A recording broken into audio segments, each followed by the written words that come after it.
I just started making phone calls and they were like, yeah, we can actually take you in like 2 days. Oh, I was wow.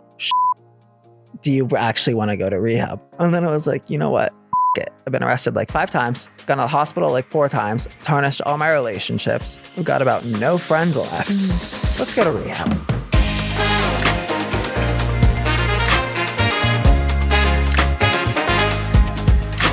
Welcome to Recovery.com, the podcast where we share authentic stories from influential voices about the joys of life in mental health and addiction recovery, and the journeys that led us here.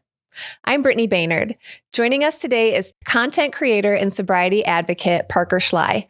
After struggling with a chaotic decade-long alcohol addiction that started at 15, he voluntarily checked himself into a treatment center in February of 2025, a decision he credits with saving his life.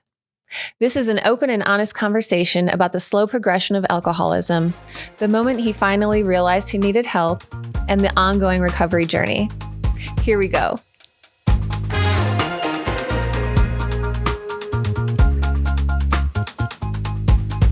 Hi, everyone, and welcome to this episode of Recovery.com. Today, we are joined by Parker Schley. Thank you so much for coming. Thank you so much for having me. Yeah. I'm super excited to be here. We're super excited to have you. Where'd you fly in from? DC. Nice. Awesome. Yes. Awesome. How is it over there right now?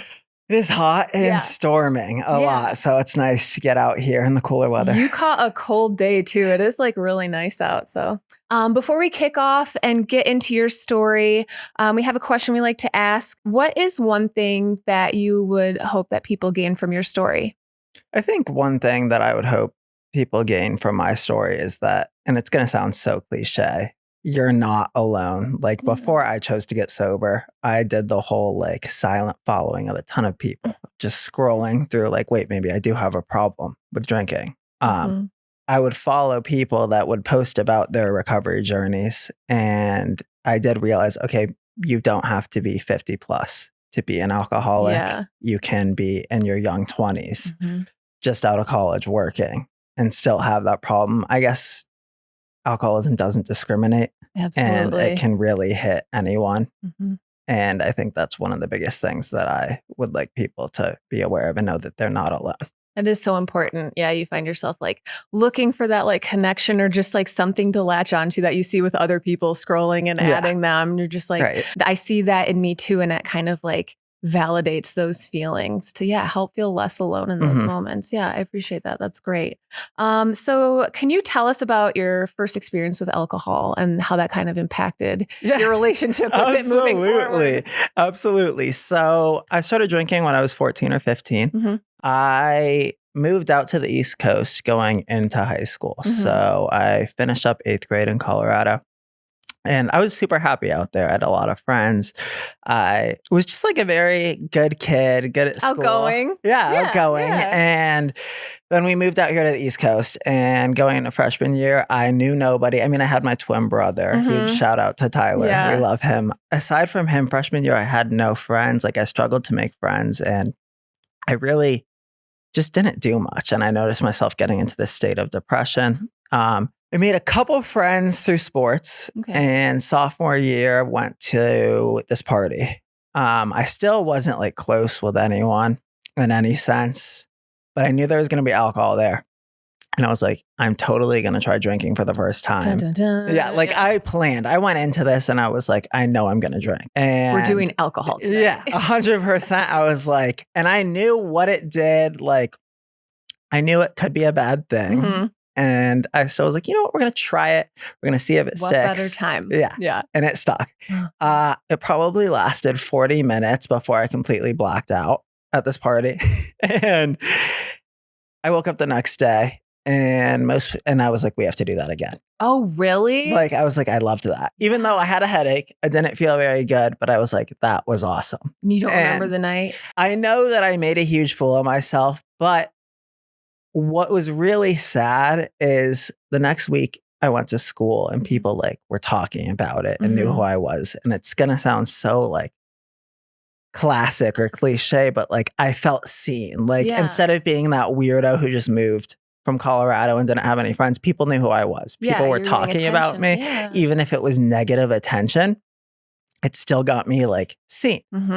And I didn't care if it was embarrassing, Mm. I was still like, okay, well, it numbed me and I just didn't have to worry about anything. Yeah. And now people like are aware of who I am and maybe I'll get invited to another party. That's awesome. Yeah. Let's do it again. Yeah. From there, I just kind of hit the ground running. I always say, I don't know how I didn't give my dad a heart attack in high school. I was not a good kid. Once I discovered alcohol, and that was the biggest thing with my drinking, I couldn't stop once I started. And I knew by the time I was 16 or 17 that this could be a huge problem. But I was like 16 or 17-year-olds, they're not alcoholics. You're not like debating. Like, yeah, it wasn't even a question. Yeah. And my dad would always say to me, other kids aren't doing this. I was like, you don't know what you're talking about, Dad. Yeah. Everyone is. Yeah. Everyone's I watch doing TV. this. I see it all the time.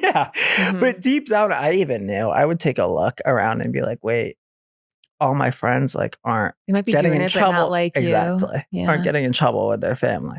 And then I just went out of my way to do everything I could to get alcohol. I got a fake ID by the time I was like 16, went through a ton of those in high school. And then I'll never forget this. So the night of my high school graduation, when everyone's supposed to be having a great time. Yeah. I tell this story because I think this is kind of where it set off. Like it went from, oh, you have a touchy relationship with alcohol to a full problem. Totally blacked out at like the pregame that we did and decided that I was going to go to our little graduation party thing. Ended up getting arrested and spent the night of my high school graduation in jail. Oh, wow. So yeah. I now like got to look back on what was supposed to be the big first milestone in my life as something that was absolutely tarnished by my behavior and because of my drinking. How'd you feel about it the next day? Well, I was terrified to leave my room because my dad was livid. Yeah. And then thank God I didn't have to go back to school and face everyone that saw me getting arrested because I had graduated.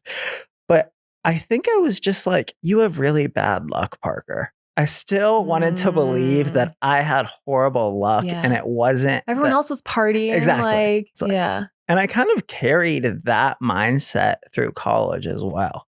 Just like when bad things happen, instead of taking accountability, it was bad luck. Yeah. And bad luck, it's annoying. So we're just going to like keep on partying about it. Okay. So you get to college, you made it through high school. I like to say I have an addictive personality. I know a lot of people think that. A lot of things I can't necessarily do moderately. Okay. At least things that are very addictive. Yeah. So college, completely kept drinking. I went to University of Arizona. I look back and say I had no business going to this school, let alone at 17, 18, whenever you go to school. Like I went across the country, no parental supervision, which most people are probably capable of doing that. But where I was at in my life and what I thought was important, which was drinking, the only thing I cared about, I had no business being there alone. And that's where I also discovered drugs, which isn't a huge part of my story, but for those 4 years, it definitely was. And I think this is where people in my family really started to be like, okay, we might need to do something about this. Because like prior in high school, it may have just seemed like our kids partying too much. Okay. Were you able to like maintain grades and stuff? So I got put on academic probation my freshman year of college. I got a 1.5 GPA. All I cared about was alcohol and cocaine. And I had no regard for going to school to actually learn anything. Yeah. Somehow got it back up because my dad was like, I am going to tear you out of school, bring you home and you can go work at a restaurant or something because I cannot have you essentially almost killing yourself Even every across weekend the when country. you go out. Yeah. And that had to be terrifying Yeah. for him, being a little bit older now and realizing like your kid is off across the country. You don't hear from him for days at a time. When you do, it's probably just for like, oh, can I have some money? You know, I wasn't, so to speak, living like a dangerous lifestyle, but I wasn't taking care of myself like an average 18, 19-year-old because I was privileged enough and lucky enough to have a family that supported me and my dad paid for my apartment. I was able to go on 3-day benders and have a house or an apartment to come home to and a bed to sleep in. And kind of disappear off too for a while. Yeah, I was just a ticking time bomb, I feel like, in college. And I still say this to my family. We talk about this a lot. Like, it's a wonder that I graduated, let alone came out of there like alive, because I had multiple hospital visits when I Really? was in college, I think 3 times. So interesting because I never considered myself somebody that was drinking when I was sad. And that's why I think it took me so long to come to terms with the fact that I was an alcoholic. Yeah. Because I really only was drinking because I thought I was having fun. But every time I was drinking, it was getting so bad to the point where I was giving myself borderline alcohol poisoning. Mm. I remember one time I was just sitting at my apartment with a couple of my friends and we had a handle of Tito's. And I probably downed like half of this handle in 45 minutes. Wow. I woke Yeah. up the next day in the emergency room. And the sad thing was, this wasn't the first time I'd been there. I was like, okay, well, we know the trick here. Like, they're just going to make you sober up. And then someone's going to have to come get you. And you just normalize that for Yeah. yourself. And then Yeah. slept the next day. And then the day after, I went out to bottomless brunch. Because I had this thought, if something bad didn't happen the last time that I drank alcohol, then I didn't have a problem. So I kept chasing it to make sure something bad didn't happen. So say I go out and we go to the hospital because something bad, because alcohol poisoning, right? That can't be the last time that I touch alcohol because that would mean I can't drink like a normal person. And that would mean I have a problem. Bad note. So then I got to run it back, get just drunk enough where I'm having fun, but nothing bad happens. To know that we can do it again. Exactly. Yeah. So then I can look back at people and be like, oh, but last time I was able to go to bottomless brunch. Yeah. I didn't black out. I didn't go to the hospital. Yeah. When it was like really like the 2% of the time you're able to drink safely, you think that means you don't have a problem, Parker? Yeah. And it's excessive drinking. What at this time, do you feel any effects on your body? Physically, I never really felt too many effects. I got a little bit shaky here and there. The anxiety and the depression that was caused because of my drinking was just something I've never experienced before. And I thought something was wrong with me and like there was something bigger going on because I was like, it couldn't be alcohol causing this severe of mental health issues. Like exacerbating. Yeah. Do you think it was exacerbating something that was there? Because you're saying like, I'm drinking because it feels fun. Why isn't it fun for you to be in a sober state with yourself?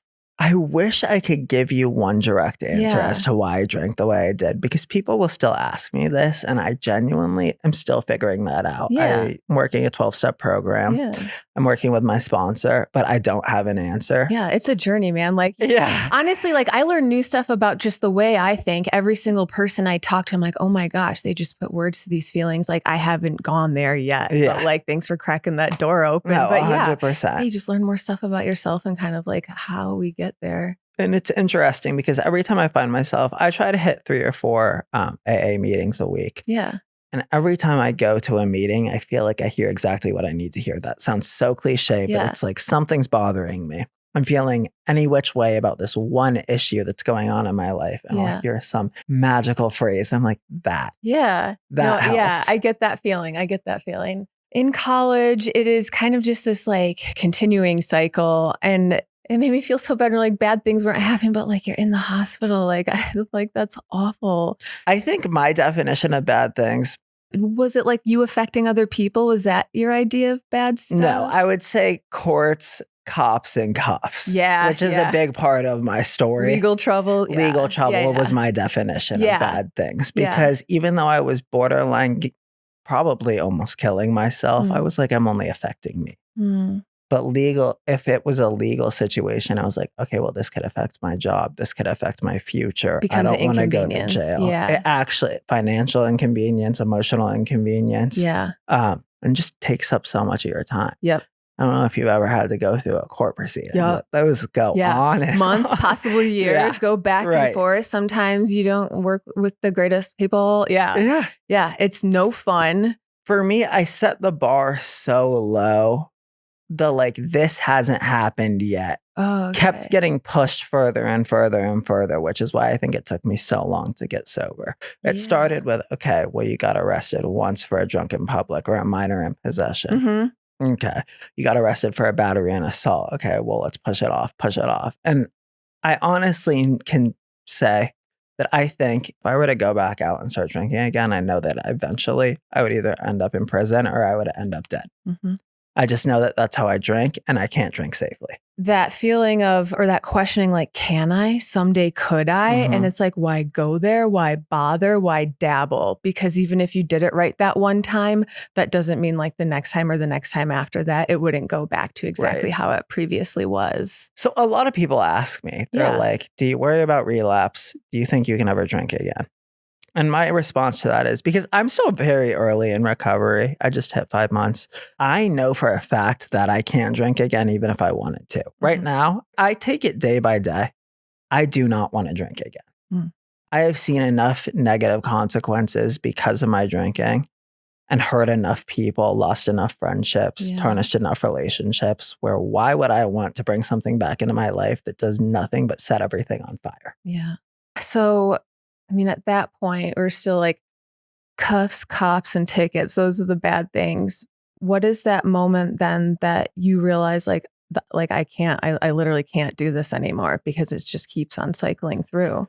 I got very familiar with the Fairfax County Courthouse and their jail. I was like, I can't do this. I'm sick and tired of being sick and tired. And I was aware of treatment centers around the area where I live because I have people that are close to me that have gone to these treatment centers. So I just started making phone calls. I did it on my own accord because I was like, I can't do this anymore. Yes. I need to stop. I can't be sad anymore. I can't be stressed out anymore. And so I went to Ashley Treatment Center in Maryland. It's a wonderful place. I gave them a phone call and they were like, yeah, we can actually take you in like 2 days. Oh, I was wow. like, I'll call you back. Did you think it was going to happen? Okay. I didn't. I thought it was going to be like, okay, well, we don't have any beds available. We can see you in like 2 months. And I was like, okay, I'll call you back. And I was like, shit. Do you actually want to go to rehab? Because I kind of thought, okay, well, I'll make myself feel a little bit better about it if I at least make the phone calls to treatment centers and then I'll deal with it down the road. Feels a little cathartic, like I'm making moves. Yeah. Exactly. And then we hit ignore on all the follow-up calls. We'll deal with it down the road. And then I was like, you know what? Fuck it. I've been arrested like 5 times, gone to the hospital like 4 times, tarnished all my relationships. I've got about no friends left. Let's go to rehab. What could be like? I mean, that sounds like heaven at this point. Yeah. I did all the things I needed to do, all the paperwork, called my dad and I was like, I need you to drive me to Harvard at Grace, Maryland on. What did your dad think when he got that call? He was so happy. Really? He was I can't imagine. So happy. Because what's your relationship like at this point? We have gotten so much closer since I got sober, but we were probably about to be done speaking for a very long time because I just put him through so much shit. Yeah. And especially when I lived with him, living with an alcoholic is probably very hard for the person that is experiencing that. And especially the type of alcoholic I was that didn't think he was an alcoholic. So I just thought every time he wanted to call me out on something, he was just picking a fight and being an asshole. Yeah. So I did my 28 days at Ashley, and ever since I got out, I feel like our relationship has completely gotten better. I mean, we still have our father-son battles. Your family. Yeah. Over stupid stuff. Yeah. But I'm grateful to be able to fight with him over stupid stuff like that compared to being like, I need you to bail me out of jail again. Yeah. If that makes sense. So treatment. What's that first day like getting there? Like, I was excited. So a lot of people rip it hard before they go, but I stopped drinking before I went because I just couldn't do it anymore. So I went into treatment sober. Looking back, I sometimes make jokes and I'm like, damn, I should have really gone out. Everyone else was partying. Yeah. But luckily, so I was excited. I pulled up and both my mom and my dad, they're separated, but they both came with me. That's awesome. We got out of the car and then I just started crying. I don't know why. I was like, I need you guys to go. Just go. Gave them a hug. I was like, I need you. So I gave them a hug. They left, got all checked in. And it was weird. They take your phone. Luckily, I wasn't having physical withdrawals, but my anxiety was through the roof. I was exhausted. Yeah. And I think I was just like, what now? Yeah, you're in a new place. It's just like kind of the unknown too. So it's hard to grab control over something while stepping into kind of like the beginning of this new life for yourself. Right. Someone told me to bring a journal. I just started journaling and I was like, dear diary, we're in rehab. Day Didn't one. see it? Yeah. I literally, The food I have a journal that says day 1, day 2. Do you still day have 3. it? Yeah. I love that. That's I should have awesome. brought it.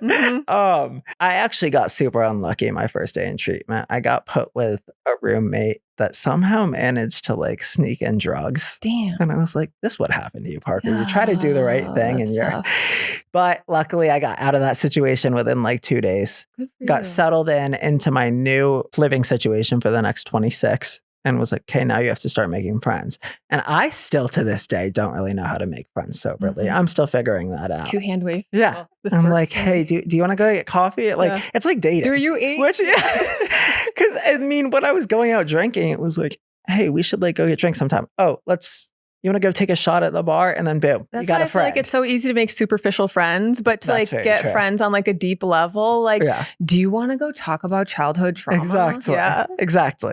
So then luckily I got put in a small group with a bunch of guys around my age that I still talk to this day. I'm still very close with all of them. And honestly, rehab was the best 28 days of my life. Yeah. I can genuinely say that. Like, you didn't have your phone. You have nothing to worry about but taking care of yourself, which I Yeah. think is something a lot of people don't Ever do. get the opportunity to do? Yeah. Or like, yeah, it's hard to stop Yeah. and get off that.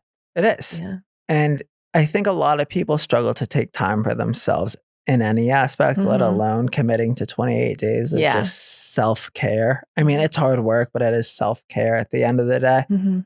But the biggest thing that I realized, and I think I got so much out of rehab, was because I was ready to get sober. Yeah. You were in it. A lot yeah. of my dad has asked me multiple times between probably the ages of like 17 to 25 when I went to rehab, do you want to go to rehab? Do you want to go to some sort of like counseling? Yeah. And I did the things to check boxes Yeah. for the courts. Yeah. Like, I did this little sleepaway camp for one of my arrests. I Mhm. did therapy, court mandated. The assessment Yes. stuff. But this one, I was like, I'm doing this for me. Yeah. I don't really care what the outcome is of XYZ legal situation. Right. I need to get sober or I'm not going to be able to live any sort of life. Mm. So I fully leaned in. And Yeah. I like to say that whenever I put my mind to something, I'm pretty good at it. Yeah. That is one of my like good qualities. Yeah. I mean, Not to sound you have to cocky, put it but- in the right spot. It's like, I can be really good at this bad thing. Yeah. So it was like, if I just try really hard at being sober, maybe I can be pretty good at Yeah. it. You can be just as good at being sober as you can at being an alcoholic. Exactly. And I Yeah. put so much time, money, and effort into drinking. It made you miserable. So, I mean, why not try it with the sober thing? Yeah.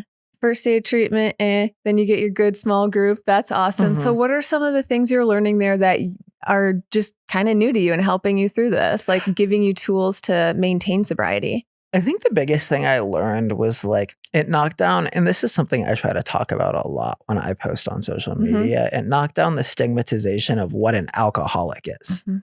Because I was looking around at all these different people and I was like, every single person is their own individual different story. Right. And I thought an alcoholic for the longest time was just like a cliche older person Mhm. that drinks every day. I don't know what old guy with a paper bag did so many people dirty that we just Right. like some guy under a bridge, but we gave them a Yes. real bad rap. And now he's yeah, and running now we with just it. have an assumption, but it's like that is just the vessel that hosts Yeah. the thing. Mhm. And it doesn't discriminate. And it can look like you, it can look like Mhm. me, it can look like any person walking down the street. I was able to be taught that just because I am an alcoholic doesn't necessarily make me like a failure of a human being. Yes, absolutely. Like, yeah, it's something that I am, and it's always going to be a part of me, but it also isn't necessarily my whole personality. Right. I think finding a way to release that shame or that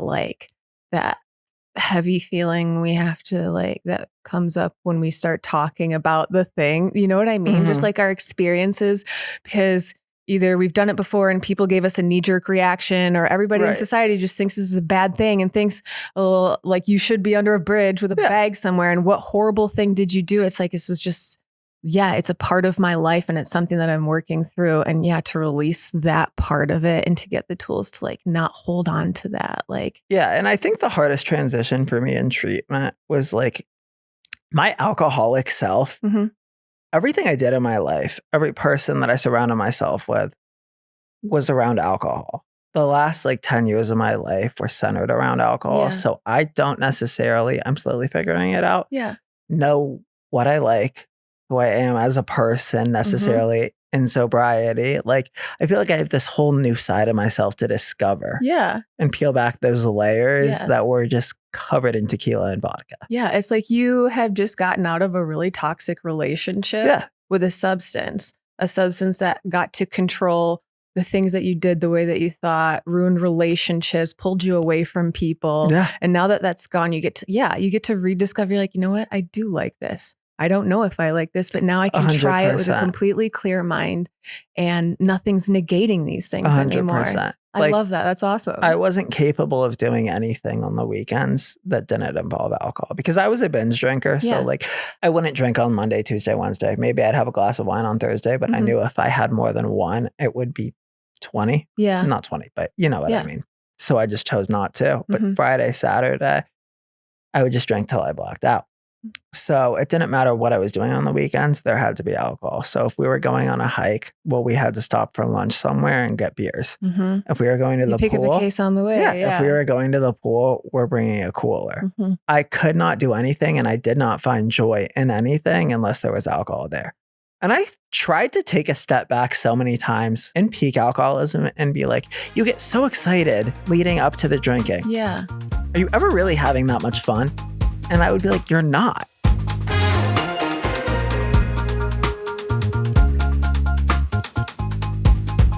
This podcast is brought to you by Recovery.com. It's a place where anyone can find mental health or addiction treatment options specific to them. You can filter by location, price, insurance coverage, therapy type, mental health condition, levels of care, and so much more. Recovery.com is the place to find mental health or addiction treatment for anyone, anywhere. I remember I would just sit there one time. I was all excited about like going to the pool and just ripping Coors Lights all day. And then I took a step back and was like, this isn't that fun. Yeah. I'm just sitting here like, feel fat. The little bubbly aspect of this, not the pool, not the sunshine, not like the, oh my gosh, this is so relaxing. The carbonated, weedy beverage part of it. Yeah. I feel fat. I have to pee every second. And I'm just texting a bunch of guys that I probably shouldn't be. Like, I'm just embarrassing myself, you know? Yeah. And then I was like, that was what you looked forward to all weekend. Like, you kind of have a sad life, Parker. But then I'd be like, nah, you're just being hard on yourself. You had fun. Great. You had fun. Yeah. So what's the difference now? Like, what are your weekends like? How are you learning like a sober life? Well, I'll tell you, when I first got sober, I did a lot of hiking, which we're going to put a little bit of a break on that because I like it, but we don't love it. I still do go to the pool. It's weird. Those are like my old stomping grounds. I try to be outside in the sun. It's a lot harder to sit in the sun for 8 hours without ripping Coors Lights all day. Yeah, there's just different things that you've done consistently this way. It's like, I don't know how to technically do that. Yeah. I don't know if I actually want to do that anymore. And that's okay. Yeah. It doesn't have to be something like, say I did it with alcohol. Maybe I don't like it anymore. Yeah. That's a perfectly awesome way of thinking about it. Yeah. It doesn't have to be something that I now have to love just soberly. Yeah. But yeah, I mean, I'm still figuring stuff out. I'm still trying to meet a bunch of new people. Who knows? I might look into some intramural sports league. I'm not very athletic though. People tell me to do that. No, it's okay. Do like the non-competitive ones. Or like do golf. I thought about getting into it. I have a few times. I like putt, but I just signed up for like a women's league. Okay, like, I that's thought awesome. That was really fun. Or do like volleyball or kickball. I could do that. I'm more of like a top golf person. Okay, yeah, same. Like the driving I love range. A driving range. Yes. Unless there's a cart, I'm really not trying to walk. Yeah. No. But yeah, it's like rediscovering, especially like just not being in school where people are like just a community pushed together. As an adult, it is difficult to. It is. And like you said, like. All my relationships and everything I've done over the last decade has kind of revolved around drinking, or there's this drinking aspect, or the people in my life are drinking. So now that you're not doing it, are you building like that community of people as well? Or do you just not do it in your own life? I am really trying to build this solid, sober community. Yeah. And that comes with time and meeting people. And I got to tell you, I think another thing that I want to get across to anyone that is listening to this is getting sober is going to be uncomfortable. Like you have to do things that you're not used to doing or you're not used to doing with a clear head. Yeah. it is uncomfortable to pick up the phone and be like, I'm having a really hard day. I just want to talk about it with you. Right. They say to always call another alcoholic, text another alcoholic if you're feeling down. That's a very vulnerable thing to do that I think a lot of people don't realize. Yeah. And it's not necessarily fun to just sit there and talk about all the issues that you're having that day. Yeah. But I've never made a phone call and felt worse about myself after. That is awesome. Yeah. But with time, I am slowly trying to build that community out there and just really get to know as many people as I can in a genuine way compared to that surface level, let's hit the bars and never speak to each other again type of relationship. Yeah. You only text people at like 10:30 at night. 100%. Like, what's the move? Where are we going? Yeah. Where are we pre-gaming? Yeah. Yeah. Yeah. It's definitely a better way to help build those more substantial relationships, especially in adult life when you're like, I just want more. I just want more. Yeah. So you mentioned you got to get uncomfortable.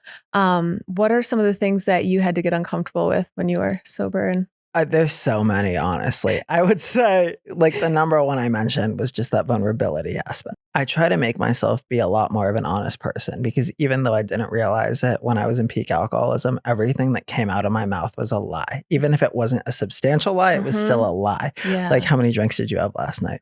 Oh, did you sneak off and do something you weren't supposed to do last night? Self-preservation is so real. Yeah. Like lying to myself, lying to other people. Another one, setting boundaries. Like, I don't necessarily, I've come to realize, have to do everything that I don't want to do. Not in a like... No, but say no when you don't want to. Say no when you don't want to do something. Yeah, I don't feel obligated to. In a sense, like, I am not at the point where I can go and sit at a bar for 5 hours. I will leave after 1 or 2 because that's all I can handle. 1, I can only drink so much seltzer water. 2, it's not fun. And this is so hypocritical. And I know it. I can't be around drunk people when I'm sober. It pisses me off. So I can't imagine what it was like to be around me when I was like... You're like, universe, I am so sorry. If you were sending me these people because of me, I get it. I can be done now. Yeah. But also it's just like the atmosphere. Sometimes you're like, okay, I'm done with this atmosphere. Like, check, we're good. Yeah. Another one, just trying to make friends. Like, I'm not good at it. I don't know if a lot of people are, if it's a skill you're supposed to have, but it's such, I don't know. There's no guidebook on how to make friends. And I think some easy lubrication to that is alcohol. Yeah. So when you remove that from your life, 1, it's harder to go places necessarily where you're going to find, because I feel like social settings, restaurants, bars, places where they serve alcohol, it's very easy to kind of, I've never talked to any girl in the bathroom while I was sober. I can just say that for sure. There you go. Know what I mean? Made a lot of best friends in the bathroom when I didn't. There you go. And I think overall, really just like trying to figure out who I am 100% as a person has been one of the most uncomfortable things, because I have to take a look back and be like, wait a second, I don't actually like doing that. I just liked being drunk doing that. Yeah. I don't like hanging out with you. You were just my drinking buddy. And vice versa. You're going to see, I mean, to be honest with my story, I probably lost all my friendships by the time that I chose to get sober because I did such shitty things. But I know a lot of people that I considered friends that I would sometimes hang around. I don't hang around anymore in sobriety. Yeah. It was more like, who's going to black out with me? We don't need to call those people back out. Right. So what was your process for finding treatment in that moment when you were ready? So I got super unlucky in terms of my age because I turned 26. Oh, yeah. In treatment. Off your parents' insurance. Yeah. So that was a thing. So I was like, okay, I need to call. I called my insurance. And also, I'll talk about my process in terms of dealing with the whole work side of it too, because I feel like a big reason a lot of people don't seek treatment is the getting time off of work and stuff like that. How do I even bring it up? Yeah, exactly. So to find Ashley, I called my insurance carrier first. I was still on my dad's at the time. She sent me a list. I went through this list and I was like, I don't like any of these. And I had somebody very close to me, a close family friend, that went to Ashley Treatment Center. So I knew of them. I knew it was a nicer place. I knew it was on the water. I knew it was beautiful. Yeah. And I knew that this individual got a lot out of going there. Yeah. It kind of made you feel safer of like all your choices. Like this one's giving me some It wasn't confidence. necessarily such a black hole because I knew someone that had gone there. Yeah. So I called them and they happened to actually take my insurance. Mm-hmm. And I was like, boom, let's do it. Yeah. I know somebody that has gone there. This individual also has other friends that she still talks to that have gone there. So I had a community of people that not that I necessarily like talked to a lot, but that I knew were actual people Yeah. that went to this treatment center. It wasn't just like online reviews. That's cool. I like that. And it really just was the best experience. I mean, rehab in general is uncomfortable. Not having your phone in general. Yeah. I didn't realize how attached I was to it. Yeah. But once you fully lean in and if you're ready to go, I seriously think anyone lucky enough to do a 28-day treatment program should seriously at least consider it because it's really hard to get sober. Mm-hmm. And any sort of support that you can have, whether that be counselors, whether that be the friends that you make at the treatment center. Well, your social media following. I mean, I feel like you've built up a huge community there too. Yeah. Whether even if it be a social media following, anyone that you can have in your corner that supports you is someone that you want to have on your side. So you find the place, but then like, okay, so you've got a place, but like you're working. So what is that process even like? I was like, shit, how do I do this? How do I I'm very this? lucky. Yeah. I am very, very lucky. I have the best boss in the world. I picked up the phone. Shout out to whoever you are. Yeah. Thank you. I picked up the phone and I said, I need to go to a 28-day. I said medical inpatient treatment program. Medical. He was like, it's very brave of you. Do what you need to do. And then I contacted my human resources situation and they offer programs. And this is more just to anyone out there that might not be aware. Mm-hmm. Your company probably offers a program for this type of thing. That's why they have FMLA and disability and stuff in place. Don't be afraid to ask for it. Yep. And that's exactly what I did. Mm-hmm. And it made being able to go to treatment for 28 days, it took a whole layer of stress off of it, knowing that, okay, I handled the job aspect of this. Now I can fully focus on myself. Yeah, that is really awesome. And like a lot of workplaces do, ours does. I don't know if it's like generally called, this was an EAP. And I was having a really, really hard time mentally. And I just knew that card was in our wellness room. So I like called it up. I just said, this is what it's for. I didn't even give him my insurance because it was like through work and you get like a certain amount of therapy sessions for free. I had even called through my insurance and couldn't get in for months, but my EAP, I got in like in 3 days to start seeing somebody until like my like new person through insurance could come in. But it was like, and then they're like, and then you can also do this. And if your family needs help, they're covered too. And 100%. Like different plans are different for different employees. But yeah, like if your employer offers any type of like assistance program, it's amazing. They're such a huge help. I seriously recommend just ask. Mm-hmm. These programs aren't just words that are there to like mess around, fuck with you. Excuse my language. And somebody spent a lot of time looking into these programs and are like, please, for the love of God, will you guys do this? Because happy employees is what like it keeps the business going. And it was the best decision I ever made, choosing to take advantage of that opportunity. I mean, I know I'm only 5 months in, but I don't know if I'd still be sober if I tried to cold turkey it and didn't go to treatment. I mean, cold turkey doesn't give you tools to like maintain that lifestyle. You're just kind of like gritting through it, white knuckling, hoping that nothing bad happens to set you off. Yeah. 100%. What does your recovery routine look like today? So I did 90 and 90. That's 90 meetings in 90 days. That was extremely hard, especially when I got back into work. Yeah.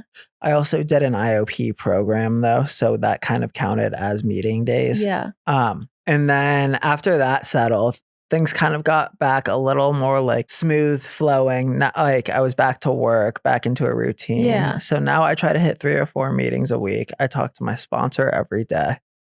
I'm slowly working the steps. My sponsor always says to me, Parker, it's a marathon, not a race. It doesn't matter what month you are with what step you're on.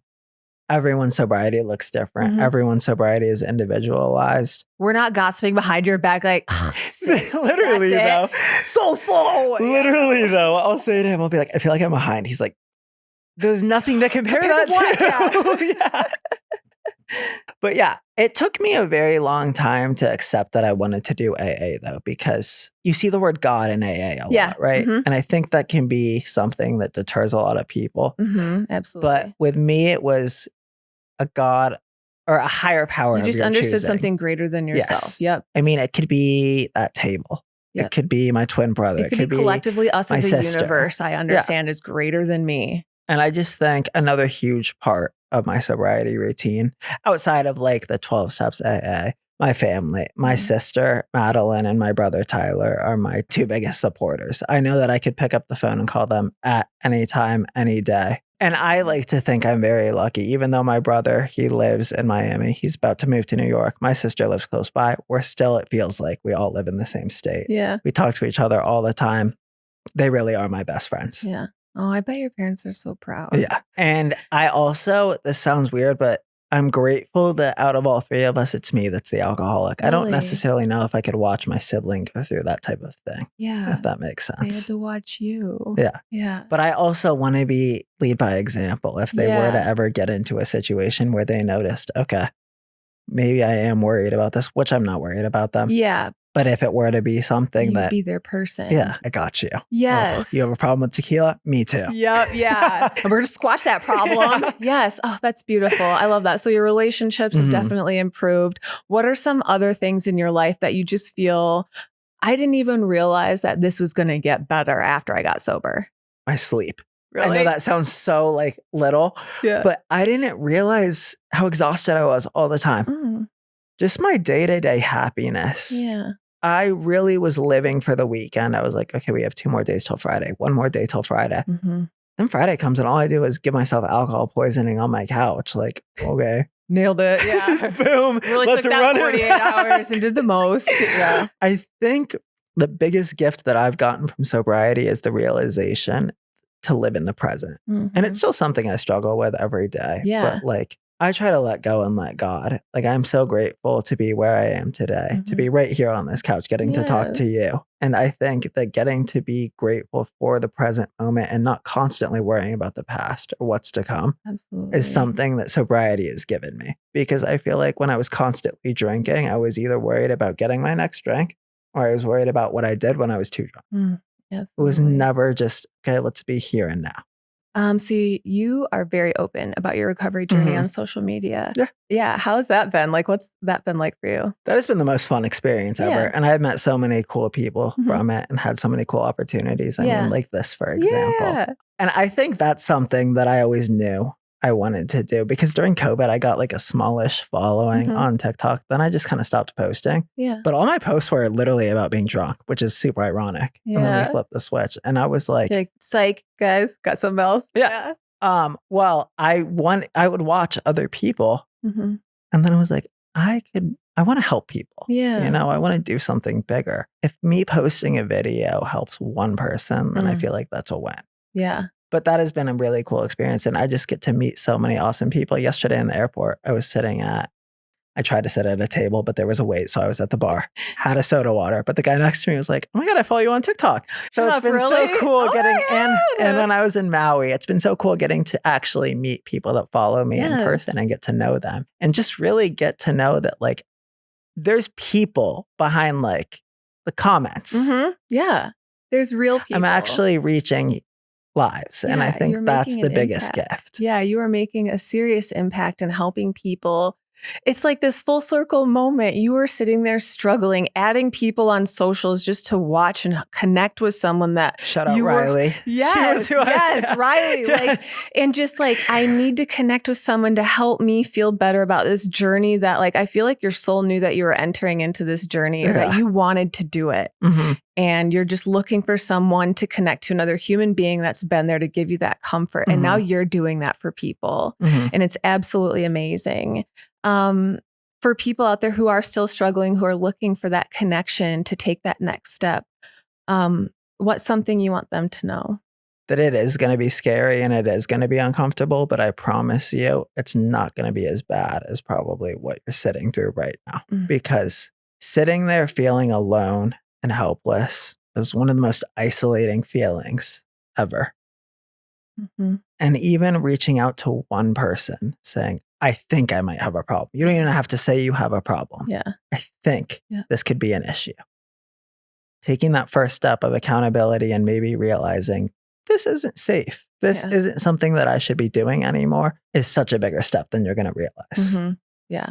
Don't be afraid to be vulnerable and Mhm. ask somebody for help, because I promise you there's at least someone out there that wants to help. And honestly, it's like when you feel stuck in those situations, the best thing you can do is reach out and ask for help. Mm-hmm. Yeah. It's very comfortable to get isolated and be Uh-huh. alone. I mean, that's what I did for at least the last year of my alcoholism, was just drinking alone on my couch. Mhm. And it is scary, but I just cannot imagine still being in that situation. Yeah. My life has grown in such a greater aspect just because I asked for help. Yeah. And that's the greatest gift I could have asked for. Oh, that's amazing. I love that. Thank you so much for sharing your story. Thank you so much for having me. Absolutely. Tell everyone where they can find you, because I want everyone to be following you and get to see more of you. You can find me at Parker Schley, ParkerSchley on Instagram and TikTok. Awesome. Well, thank you so much again. Thank you so much Thank you for all for having me. joining us. I hope you have a wonderful rest of your day.